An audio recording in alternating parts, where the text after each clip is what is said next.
It's all about picking up at least a few to set up what you're going to do here on second down. Hands it off out of the gun. And he's got 4 down inside the 20 to the 18. Can we just take that run and turn it into a kind of a clip and save? Because that tells you everything you need to know about this drive. They've been moving the ball awfully well. They'll set up a throw. And a quick throw here that's complete. And he's down inside the 5 at the 4 before he's out of bounds. He had the touchdown earlier. This one's going to get him a first down. And that certainly appears to be a critical conversion right there, because not only do they keep the drive going, they take valuable time off the clock as well. They have to feel really good about that last completion. So first and goal, 6 points here would go a long way toward wrapping this one up. One back in the backfield, he'll get the carry. And he'll take it into the end zone for a touchdown. A great play there with his second touchdown of the afternoon. And the River Hogs are able to build on to their fourth quarter lead. So this has been a pretty strong start to the year for him on the ground, CD. It's just week 3. That's already 5 rushing touchdowns. And you know he's got big grins on their faces besides the rest of the team.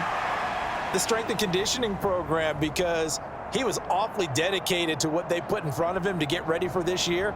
Got himself into terrific shape, and he's dominated here early on.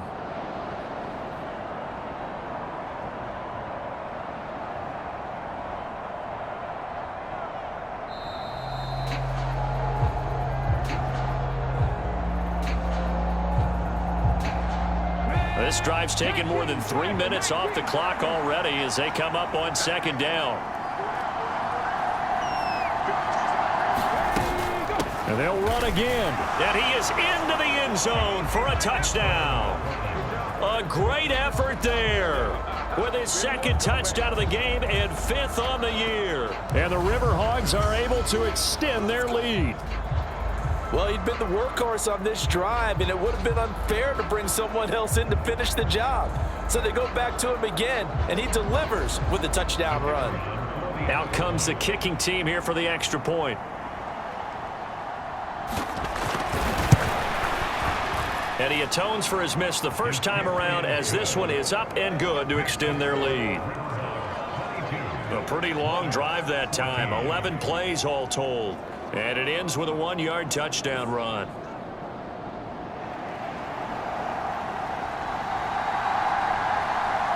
Out is the kickoff unit as they run up and send this one away.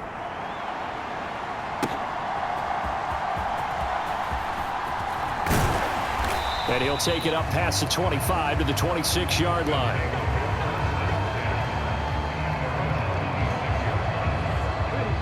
The offense now at the line, ready for their next drive. There's still plenty of time here in the fourth quarter. Just a one-possession game, down 8. They'll be looking for the touchdown and 2-point conversion. A field goal here on this drive does very little at this stage. It'll be a loss of 10, and it'll bring up second.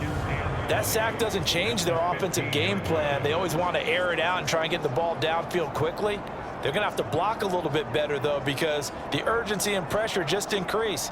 Twice the distance now just to get a first down, and 1 less down to try and get it. On second down, here's the option. And holding it may be the wrong decision as he stopped in the backfield. But now he appears to be in some pain. Well, the medical staff is going to come out here and take a look, and we will take a short break.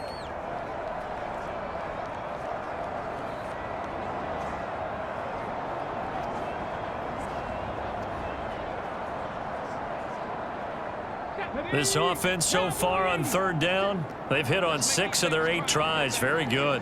This will be 3rd and a mile. And now the first throw for the backup quarterback. Now he'll dump it underneath to his running back, complete. And he'll get it up here this time to the 21. That'll bring up 4th down. They wind up getting 8 yards, but they needed more than that. We can make this one pretty simple. Locked up all of his progressions downfield, forced to get it to his running back. But how about the way they ran to the football and knocked him down to force a 4th down?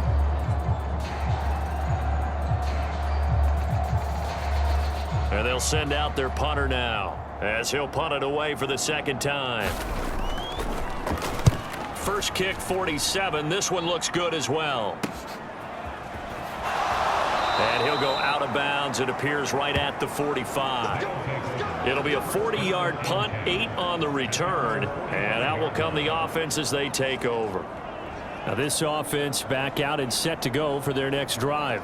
They're holding on right now to that slim advantage in a one-score game. And you hear a lot about 2-minute offense and 4-minute offense. Obviously, the 4-minute offense applies here. How do they run that effectively? Yeah, really what the 4-minute offense is you're just trying to grind the clock. So you want consistent gains, steady gains. Doesn't have to be big plays, but it has to be plays that gets first downs and keeps the ball away from your opponent. But certainly throwing the ball is in the mix here. It certainly is. Just make sure that you're careful with it. And again, get those first downs, keep possession of the football. They'll try and run some clock here as they keep it on the ground. And some solid footwork there as he'll take this down to about the 38. 104 yards rushing for him now as he has been tremendous all day long. Well, that's a carry they have to be satisfied with. And throughout this game, they've been satisfied with what he's given them. Whenever they've needed a big run, a first down, he's the guy they've turned to. And it doesn't matter what the defense thinks. They feel like they've got the confidence to keep handing it to him and keep picking up good yardage. Give him a couple on the carry there, 2nd and 8. The objective there, I mean, yes, the positive gain, that's nice, but work some clock. Yeah, you're exactly right, but the problem for them is still within a possession, so they can't just sit on it running the ball. They'll have to find a way to throw it effectively as well. And he'll be upended at the 33 following a gain of 3. And guess what? It brings up 3rd down. Well, praise has to go to the guys on the offensive line because they've had a very nice, productive day running the football. How about that poor defensive line? They've been knocked around the entire game, and while they slowed them down on that run, can they continue to do so? Because they haven't had much success throughout this ball game. And down inside the 15 he goes.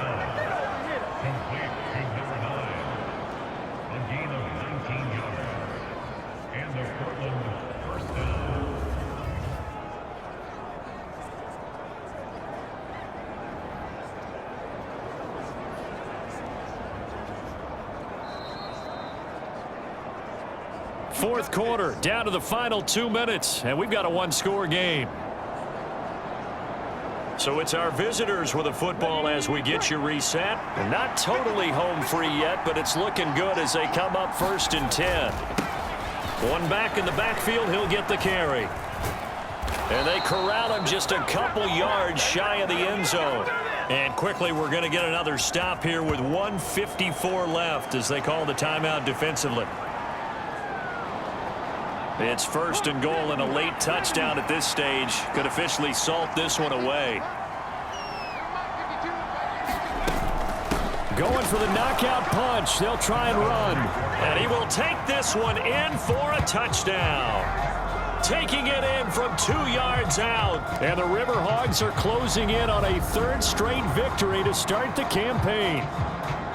Some good running there at the end of the drive. He had the burst that set up the 1st and goal, and then one play later, he's in the end zone. Brandon, what I liked about that sequence is I'm not sure who made the play call, but they understood the situation, understood the momentum. A nice hard-charging run, give it right back to him, and let him cap things off.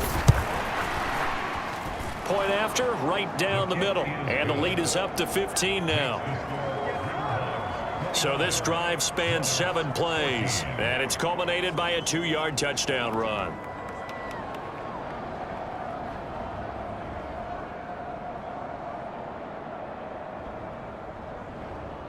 The kickoff unit is out on the field, and they will send this one away.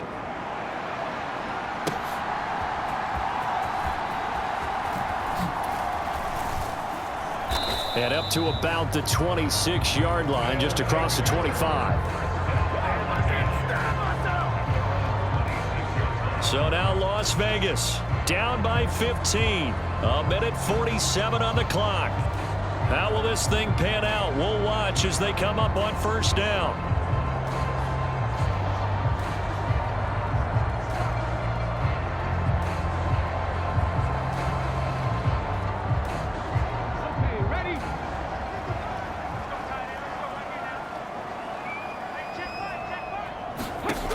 On 1st and 10, Russell. And that'll be off the mark, too far out in front, and it's incomplete.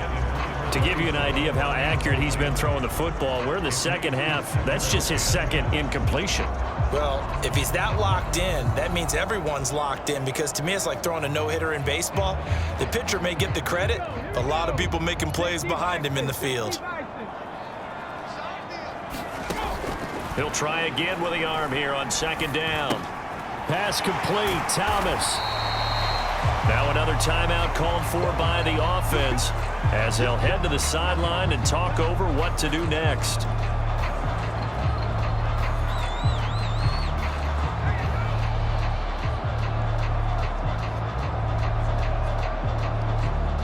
They'll come to the line. This is 3rd and 3.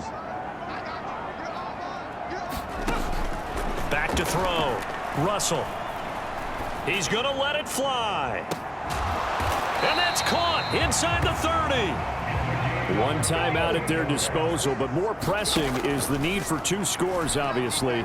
Here's 1st and 10. And he's going to be taken down back around the 35-yard line. Here's 2nd down. He finds his man complete. It's Harrison. They'll get to the line here, but remember, it's also 3rd down. Out of the gun, they'll look to throw. And that is incomplete. Oh, he had a defender right there with him to force that to the ground. And 4th down now coming up. That means it's just one last chance left, and this has to be a 1st down or a touchdown, or this game's over.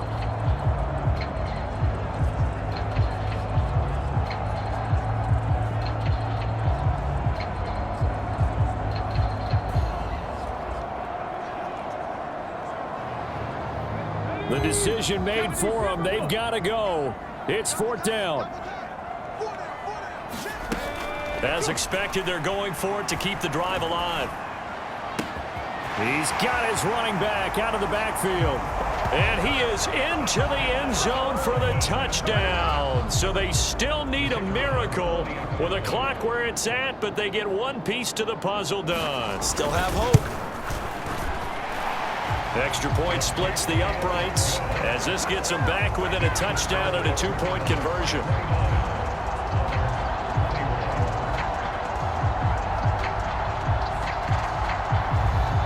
So the onside kick will come with 17 seconds to play. And this is going to be recovered by the hands team. And that should just about put a capper on this one. Well, 4th quarter, they felt like they needed the football back. Unfortunately, they couldn't get it. And I know we brought analytics into the game, and someone has said here that the data says that when a team's expecting an onside kick, 80% of the time, the team expecting it, they do actually recover the ball, which is what we saw here. I just wonder if that number is much more of a anecdotal type of a number. Kind of like when the coaches tell us, well, when you score on special teams, 93% of the time you win the game. I'm still waiting to see that number is empirical. Victory very much in sight now as they'll take a knee.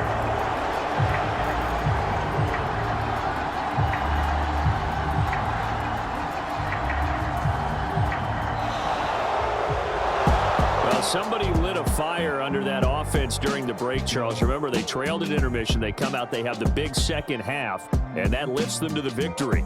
And Brandon, trailing at halftime, we always talk about teams making adjustments. You know what the best adjustments usually are? It's just executing better. Because the game plan you put in place at the beginning of the week often still holds. You don't have to make wholesale changes. You just have to do it a little bit better, a little cleaner. And they did that in the second half, and that led them to victory. So for Portland, it's an ideal start as they move to 3-0 now on the young season. And they will head back home next week. Meanwhile, for the Londoners, they'll fall to 1-2. And they'll get a chance to redeem themselves at home next week. So that'll just about do it for Charles Davis. I'm Brandon Gaudin.